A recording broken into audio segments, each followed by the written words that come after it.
So we're here in the green team room. It's the main whole group classroom.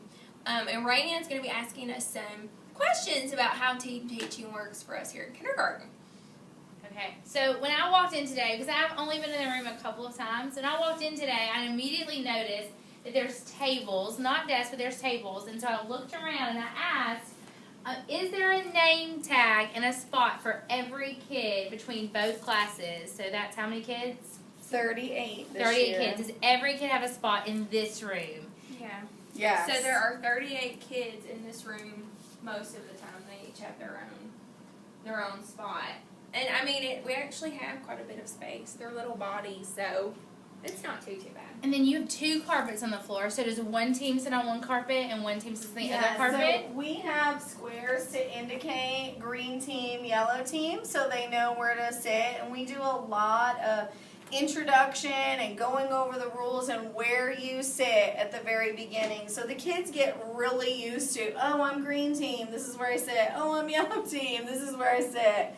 So it works out really good for us. Because legally we have to divide them.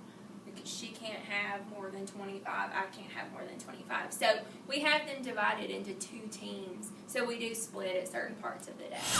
We have our own teams, and within those teams we set it up at the very beginning of the year at orientation that all the parents will meet with me on green team for report cards and conferences.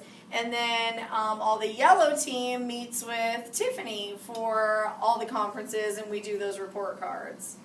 And they hang up their backpacks in their own team's rooms. We do lunch counts, attendance, those sorts of things in our team's rooms and packing up. So that's when we would split.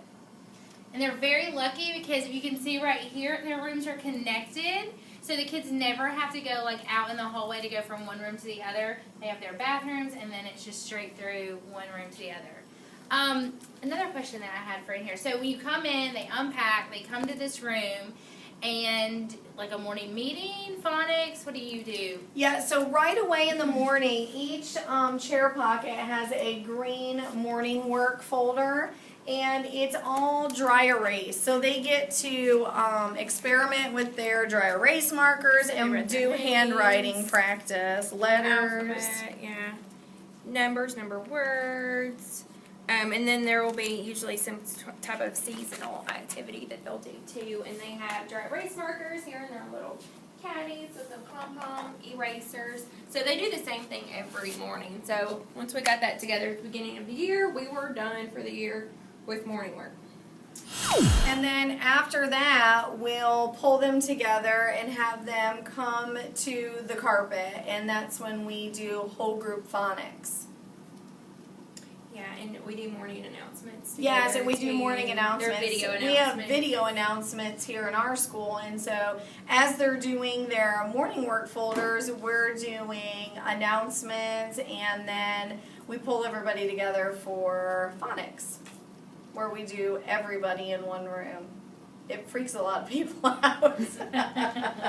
It is a lot of people, but you have two teachers in the room. So one is at the board and doing the lessons here, and the other teacher is going around passing out all of the work or everything for that activity for that day, and then we switch on and off. So I teach a day, she teaches a day, and we just do a whole day. So we just felt like it was really important that we were teaching everything all the time, not just math or not just phonics. And so we do everything except for math, which we break off into teams because there's so many manipulatives, and it's just a lot easier to manage. It gives us more room. So for those out there thinking that it might be easier to team teach as far as like, oh, you don't have to do as much on the day you're not teaching, what would you say to that?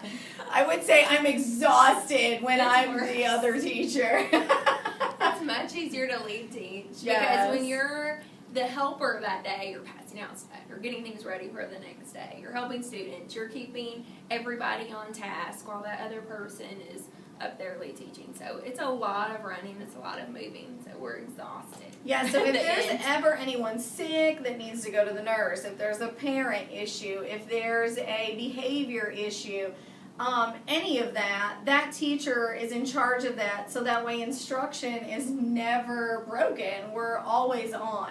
So there's never a sub, which is amazing because it is very rare in the 2 years that we've done this that both of us were out on the same day.